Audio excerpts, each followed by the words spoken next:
All right, good morning. You guys awake this morning? I hope so. Hey, I just want to go ahead and reiterate what Pastor Steve said.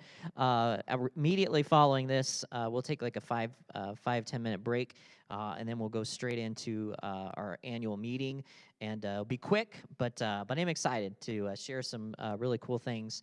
And so also next week, again, like you said, we're going to start our new series called Relationship Rehab. That's going to be a lot of fun. So today we are concluding a series that we started the first of the year called Something Better. And just because we're concluding this series doesn't mean that we're done. Hopefully, if you haven't got your armbands, you can get those in the back. And it's just a reminder for us. This is really going to be our theme for 2021, that we're truly believing that God has something better for us. And over the last few weeks, what we've been doing is looking at the scriptures that talks about how God has something better in mind. So we started off by looking at basically God's presence. Seeking God's presence is better. When we start the new year, that when we talked about Mary and Martha, that Martha chose what was better by being in the presence of Jesus instead of getting busy like Martha. Then we went on to talk about just basically how when we have a relationship with Jesus, that relationship is better. It's a new covenant. He makes us a new creation. Week 3, we talked about how obedience is better. We looked at the story of Saul, where we talked about to obey is better than to sacrifice. And then last week, we talked about how wisdom is better. And so today, we're actually going to look at another proverb. This is a really challenging proverb. It's found in Proverbs chapter 22, verse 1.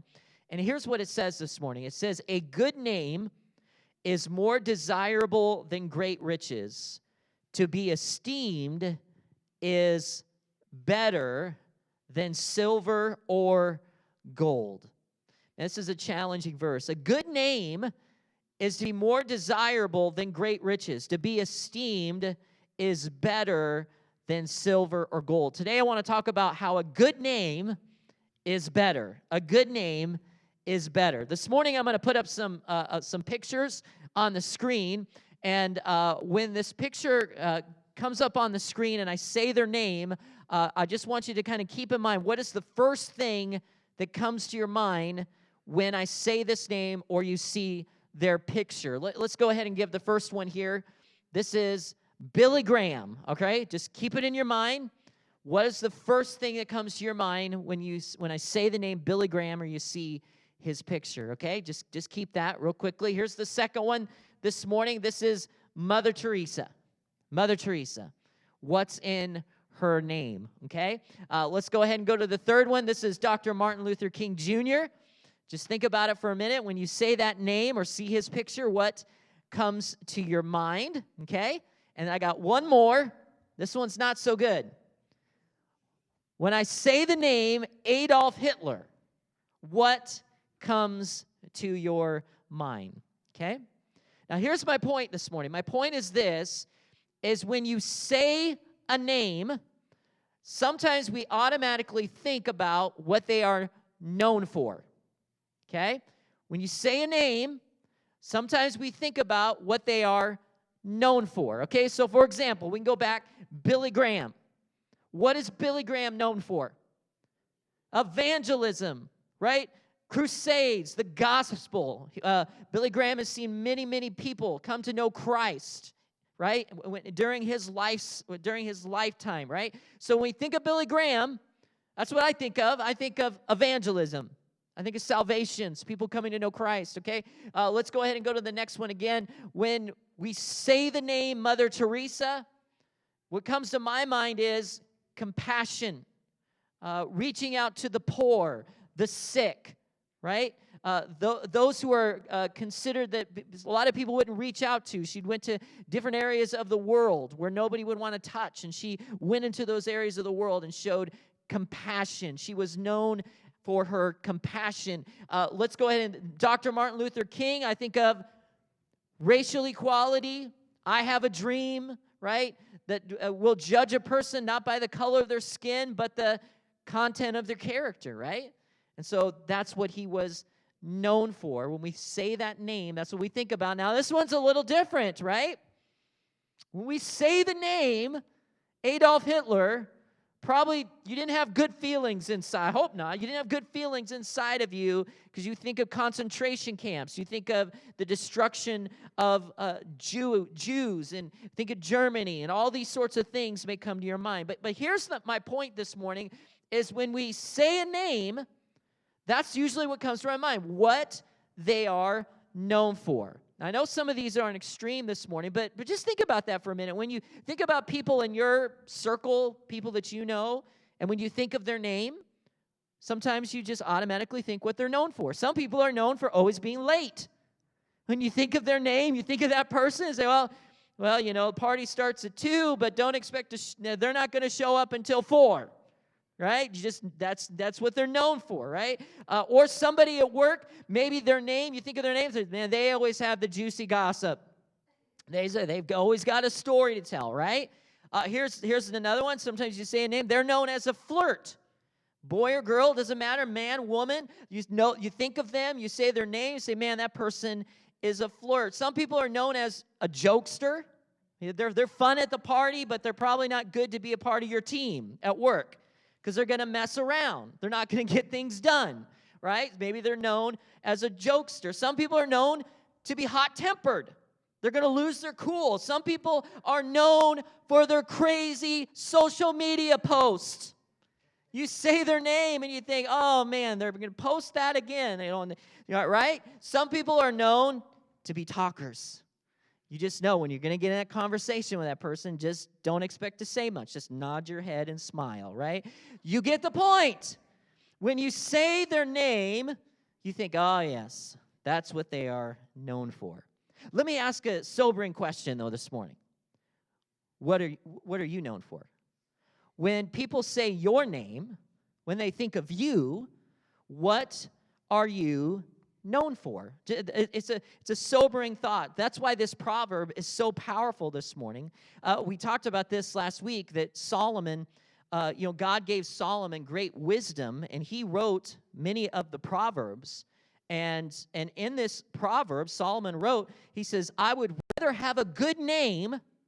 I'd rather have a good name than silver or gold. I would rather have a good name. Think about that. You'd rather have a good name more than riches, more than power, more than fame?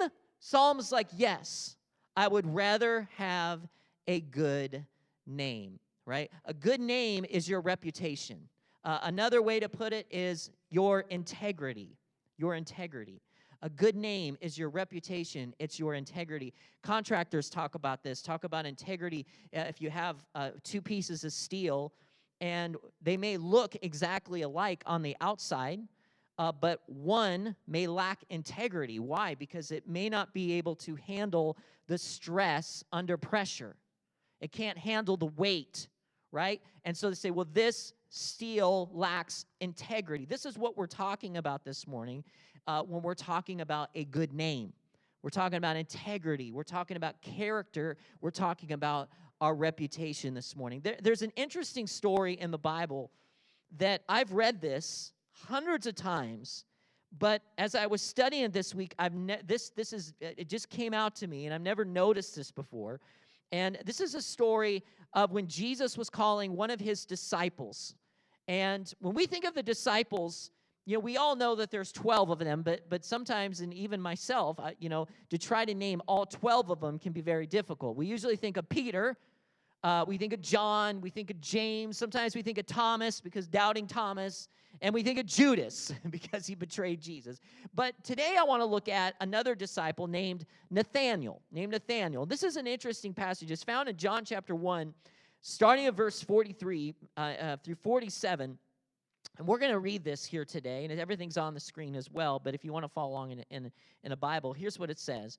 It says, the following day, Jesus wanted to go to Galilee, and he found Philip and said to him, follow me. So here's another one of Jesus' disciples that sometimes we forget about, is Philip.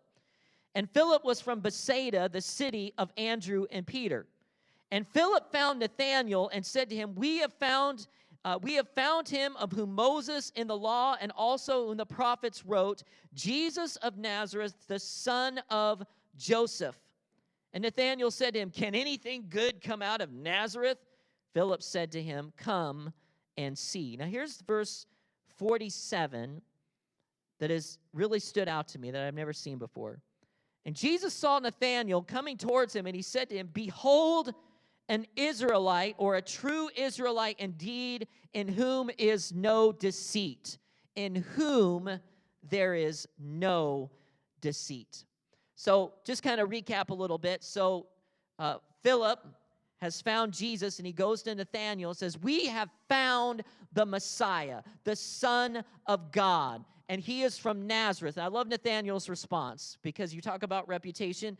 Nazareth must not have had a good reputation, because his response was, "Can anything good come from there?" We all probably can think of a place off the top of our head. We think about, think of a particular town. Can anything good come from there?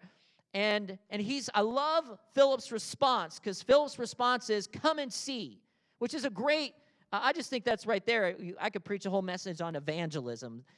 Come and see. Sometimes that's what we got to do with our friends and neighbors, right? Sometimes we have to just say, they may have doubts and they may have questions, and that's okay. But, sometimes our response should just be, "Hey, just come and see for yourself," right? I love that. I love what Philip does. And so Nathanael does, and he comes up. He's never met Jesus before. And Jesus says, when he sees Nathanael, he comes to him and says, "Hey, there is a true Israelite in whom there is no deceit." There's all sorts of translations here. The Old King James says "no guile," all right, which is a Greek word, doulos, which arrives from the word decoy. But here's the thing that Jesus is saying. There is no deception in Nathanael. He's not crafty. He's true. He can be trusted. The Message paraphrase says, "There is a true or a real Israelite. There's not a false bone in his body." I love that. And maybe Jesus is referring back to a psalm, Psalm 32:2, where the psalmist says, "Happy is the one whom the Lord does not accuse of doing wrong, and who is free from all deceit." Right? So the idea here is Nathanael does not make any false claims about himself. He lives up to basically that standard. He does not wear a mask in public. He is sincere. He is a person of truth. He is a person of integrity, in whom there is no deceit. Now, I want you to see the irony in this passage that I've never seen before. Because when Jesus says that he is an Israelite, and some versions actually say he is a true Israelite, the irony of this passage is this, because you have to go back to the Old Testament to know who was the first person who was ever called Israel. That was Jacob. Okay, go back to the Old Testament and study this. Jacob was the first one to be called Israel. Now, Jacob's name was deceiver. That's what his name meant. Imagine that's what your name actually means, deceiver. And Jacob lived up to that name. He lived up to that name. If you read the story, he took advantage of his older brother. He stole his birthright for a bowl of stew. He deceived his father into giving him the blessing. And because of that, Esau wanted to kill Jacob, so he fled to his uncle's house, Laban, and later Jacob even deceived his uncle. So my point is, Jacob didn't have the best track record. This was probably not a guy you'd want to date your daughter. Let's just put it that way. If his reputation is deceiver, I'd probably say, hey, don't avoid Jacob, okay? But don't get me wrong, Jacob didn't do everything wrong. Jacob eventually reconciled with his brother. He had several encounters with God. But my point is this, is Jesus refers to Nathanael as a true Israelite. A true Israelite is who? A person of integrity. A person where there is no deceit. And when he said this actually surprises Nathanael. Let's just continue on in the story, because in verse 48, Nathanael said to him, "Well, how do you know me?" And Jesus answered and said to him, "Well, before Philip called you, when you were under the fig tree, I saw you." And Nathanael answered and said to him, "Rabbi, you are the Son of God. You are the King of Israel." And Jesus answered and said to him, "Because I said to you, I saw you under a fig tree, do you believe? because you're going to see even greater things than these. And he said to them, most assuredly I say to you, hereafter you shall see heaven open up, and the angels of God will be ascending and descending upon the Son of Man. So he says, how do you even know me? And Jesus says, I know you. In fact, I'm surprised Jesus say, well, I knew you when you were in your mother's womb, Nathanael, because he did. But he says, well, I saw you before Philip even came to you, and you were sitting underneath a fig tree. And Nathanael is so surprised by that. He says, truly, you are the Son of God. And Jesus says, that's true, Nathanael, but you're going to see even greater things than that. There's going to be angels ascending and descending upon me because I am the Son of God. I am the Messiah. Now, again, this is another reference to Jacob. This is what I want you to see, because Jacob had an encounter with God after he fled from his father's house, and he built an altar at a place called Bethel. And at this place, he had a vision of a ladder that was going up to heaven where there were angels that were descending and ascending. And God made a promise to Jacob that he would fulfill the promise that he made to Abraham. Now, so Abraham, what was the promise to Abraham? That Abraham, if you grew up in church, Sunday school, Abraham would have many sons, and many sons would have, right, Father Abraham. So here's the promise, that Abraham would have a descendant, and through his descendants would come a nation, Israel. Okay, track with me, okay? Israel. And out of Israel would come a Messiah that would not only bless the nation of Israel, but would bless the world, right? And so Jesus is revealing this to Nathanael, that this is that promise that is now coming to pass. Jesus is the ladder. The ladder that Jacob saw at Bethel. Jesus is the ladder. He descended from heaven and became flesh. But he also, after he died on the cross and rose from the dead, he ascended back up into heaven to sit at the right hand of God so that you and I can have a relationship with God. Jesus, through a relationship with Jesus, all nations can be blessed through his name. Amen? All right? And so you say, well, Pastor Todd, what does that have to do with a good name? What does that have to do with integrity? Well, in the New Testament, okay, we, the church, is considered the new Israel. And Israel, so you think about Israel. What was Israel called to do? They were called to be, number one, set apart from all the other nations, right? In Israel was Jerusalem, which was the temple, and in the temple was the ark, which the presence of God dwelt, okay? And Israel was called, this is what Abraham was saying through the covenant, Israel was called to be a light to the other nations. So now we are the church, you and I, think about it, we are the new Israel in this sense, not that we don't take the place of the nation of Israel, but we are the new Israel as the church in a sense, that we are called, what? To be set apart. We are called to be a light to our neighbors and around us, and we have the Spirit of God living inside of us and no longer dwells in a tabernacle or a temple, but the Spirit of God lives within you. Here's my point this morning, that I think that we're making a true Israelite. As a person of God, with the Spirit of God living within you, we are called to be people of integrity. We are called to have a good name. You see, just as this says, a good reputation without deceit or guile, a person who lives with integrity. And I was just thinking about this week. Man, this is so important in the day and age that we're living, right? It's so important today. Because as we think about Christianity and we think about where America is right now as a nation, it's important that we live in this way, that we're called to be set apart. We're called to be a light to our neighbors. And as the Spirit of God dwells within us, we're called to be empowered to live by His Spirit. Amen?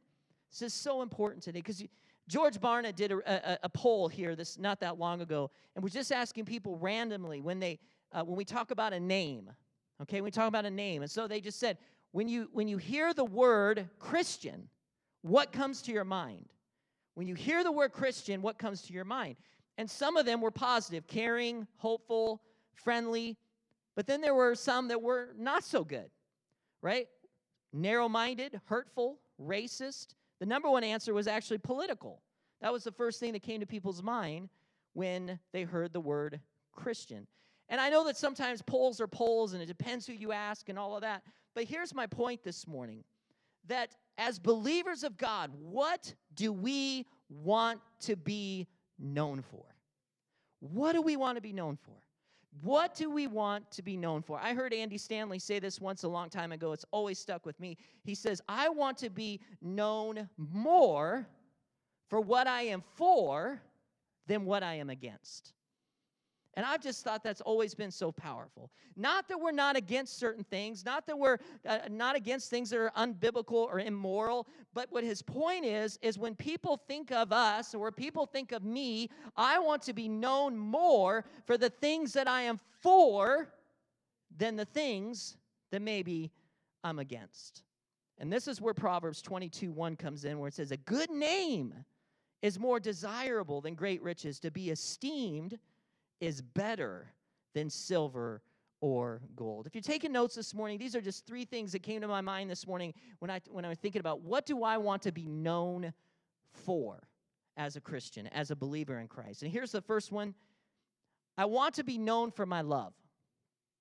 I want to be known for my love, because that's what Jesus said. John 13:35, Jesus says, by this, everyone will know that you are my disciples, if you love one another. And this is just one passage. We could read many passages like this that Jesus talked about. But he says this is what a characteristic is of a disciple of Jesus, is if you can love one another. The Apostle Paul said in 1 Corinthians chapter 13, he says, listen, you can speak in tongues of angels, you can have the gift of prophecy, you can have all the knowledge in the world, you can even have faith to move mountains and do miracles, but if you don't have love, you're just a bunch of noise. That's what Paul says. And so let me ask you this question this morning. Are you known for your love? Are you known to be a loving person? And when I say that this morning, I'm not talking about people that are like you or people who are around you and your friends. I'm talking about those that maybe are not like you. Those who maybe don't have the same views of you. Maybe those who disagree with you. Those who maybe don't line up with the same ideology as you do. Jesus says we shall be known by our love. I think about the cross, and I always go back to the cross when I think about what Jesus did on the cross, because when he was taken to the cross, Jesus was whipped. He had a crown of thorns on his head. There was nails that were pierced through his hands and his side. And when Jesus was put up on the cross, what did Jesus say? Jesus said to the very people that were trying to crucify him, he said, Father, forgive them, for they do not know what they are doing. He said, Father, forgive them. And so that's what I want to be known for this morning. I want to be known to be a person of love. Here's the second thing. I also want to be known to be consistent, to be consistent. And when I say that this morning, I say that my private life and my public testimony are the same. That my private life and my public testimony are aligned. That's basically what integrity is. I was thinking about this. I remember when I was little, I was spending the night at my aunt's house, and she said, hey, for lunch today, we're going to have crab. And I was so excited because I had never eaten crab meat before. And so I was excited as a kid, and so she got it out of the refrigerator and pulled the tab out, and she heated up some butter in a little bowl. I thought, man, this is going to be so good. And she put it on a plate, and I remember picking it up, and it was like rubber. It was like a hot dog. You guys know where I'm going with this, right? And I took a bite of it, and I thought, I never had crab, so I never tasted it before. I thought, well, it's okay. It's not the greatest, but it's all right. It's chewy, it's rubbery, and it was all right. So I thought I should have known that it was spelled K-R-A-B, by the way, but it just kind of went over my head. But it wasn't until high school when I was dating Jennifer, I thought, I'm going to impress Jennifer, and we're going to go to Red Lobster. And I'm going to take her to Red Lobster, and we're going to order the Admiral's Feast or whatever that is. I don't know. I had like everything. You know, I had the crab and the lobster and the shrimp and all of that. And so that was so all of a sudden you actually get the crab legs and you open those babies up and you pull the crab and it's flaky and it just melts in your mouth. I thought, man, this is real crab. Funny story was I was trying to impress my wife. She hates seafood. And she did not like anything on that plate. I spent $50 on that plate of food that she didn't like, but I'm not bitter about it. But it's funny. That's what you do when you try to impress a girl. But anyways, I guess it worked. We're married, but and she didn't eat it.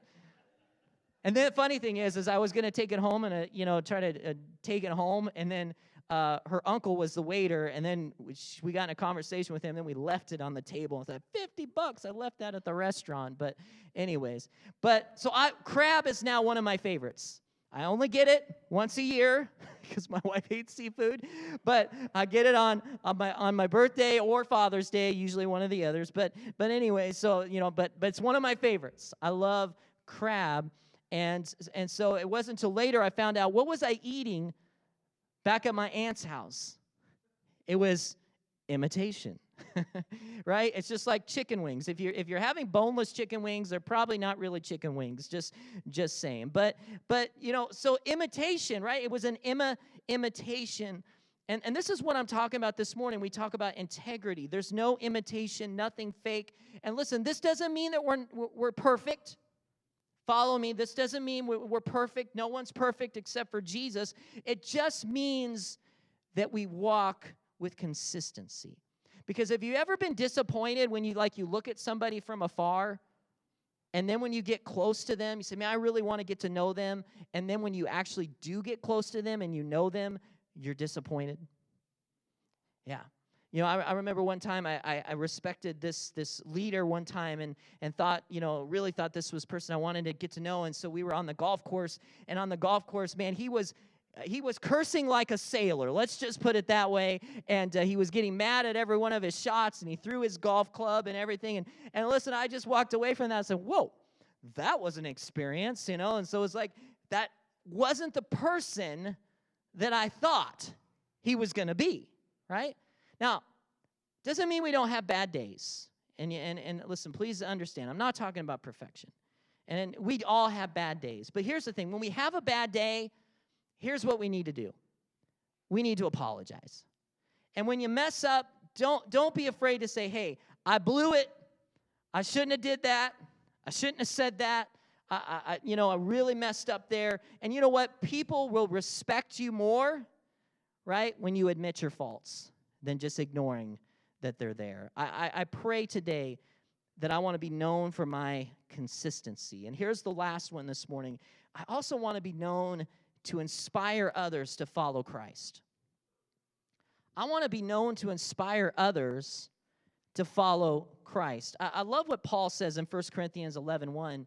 He says, follow my example as I follow the example of Christ. Paul says, I pray that as you look at my life, you're inspired by my life and the life that I'm living, that it will inspire you to follow Christ. When we are following Christ, people are going to ask questions and want what you have.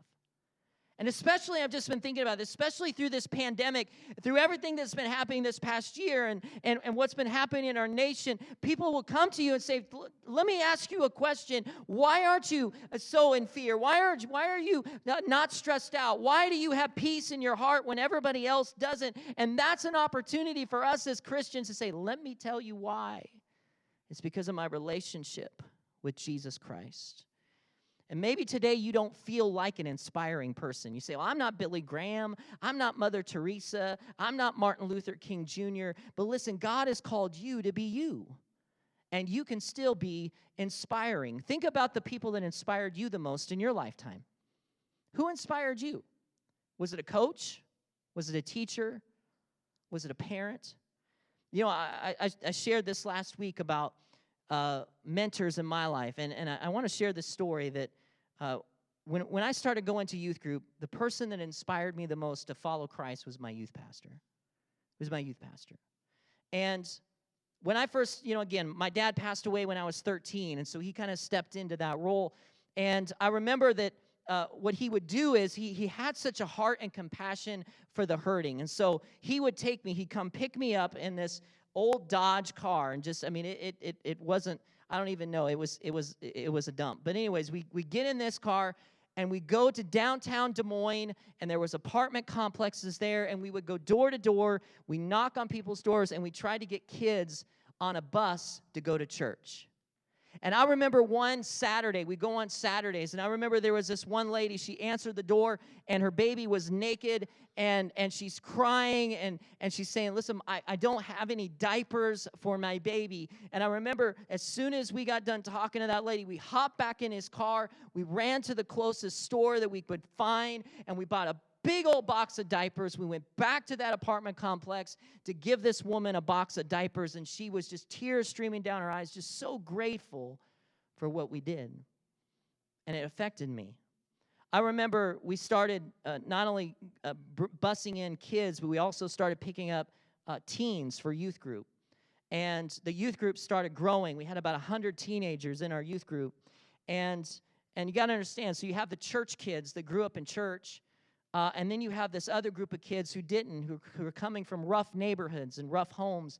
And we'll just put it this way: some of the rougher kids were starting to kind of destroy some of the stuff. They were rowdy, and so the church kids didn't like that so much, and they felt like they were being destructive. And I remember that the church kids had a meeting with my youth pastor. And I was kind of in the middle of all this, because remember, I became a Christian when I was about 13, 14, so I didn't actually grow up with all these other kids, but they were my friends, and I liked these other kids too. But I remember these kids came into his office, and they said, we don't want them here anymore. They're ruining our youth group. And I remember this, still can remember to this day. He brought us all out into the fellowship hall. This is kind of like over there. And he was in tears, crying, and saying, if you don't want them, then you don't want me. Because this is the mission that we're called to. We are called to reach lost people. We're called to be a hospital to those who are hurting. And I just remember, one by one, these teenagers, these are teenagers, 16, 15, 17, tears rolling down their eyes and saying, we're sorry, Pastor. We're sorry. We shouldn't have said that. And from that point, there was a difference in our youth group. We started to begin to gel together. And there are several of those kids that we bust in on Wednesday nights are still serving God. Some of them are in the ministry today, and I always go back to that, and I think about that. Somebody that inspires me today. A lot of my ministry and a lot of who I am is because of those defining moments. It's because of that and that example that I saw that was before me. And so today you may say, I'm not very inspiring, Pastor Todd, but I'm here to tell you this morning, we all have people that we can inspire. If you're a parent this morning, if maybe Jen can come back to the keyboard. If you're a parent this morning, guess what? Your main ministry is your kids. You have the opportunity to inspire your kids. I don't say this, believe me, I don't say this to brag, but I was broken this week because I got a text from my daughter. She said, Dad, I'm doing a report at school about my role model. I said, that's great, honey. That's awesome. And she said, it's on you. I said, really? Yeah. And she said, it's because when I would wake up in the morning, she said, she was always the early bird. She said, I wake up in the morning and I come around to the living room, I'd always see you praying to God and reading your Bible. And she said, that's been inspiring to me, and I want to be like that. And I'm just here to tell you, Mom, Dad, Grandma, Grandpa, your greatest ministry is your kids. You can inspire your kids. You can inspire your coworkers. You can inspire your neighbors. You can get involved in a ministry and inspire others to follow Christ, because we all have places where we can inspire others. And so today, as we just get ready to close this morning, I just want to encourage you today. I want to go back to that question that we started this message. What are you known for? What are you known for? When people say your name, what do they think of? What do they think of? I pray today that, again, as we go back to that idea that today we are filled with God's Spirit, we're God's people. So I pray for all of us this morning that we would be known as people of integrity, that we would be known for our love, that we would be known for our consistency, that we would be known to point others to follow Christ. And like a disciple, just like Nathanael, when people would look at us, they would say, there is no deceit, there is no falsehood, there is no guile in that person. And that's what I pray for each and every one of us today. Why? Because a good name is better than silver or gold. Amen? A good name. And that's what I pray for all of us today. Let us all walk with a good name. As we think about our church, I pray that our church has a good name. I pray that our church has a good name in this community. I pray that all of us would have a good name. Let's pray this morning.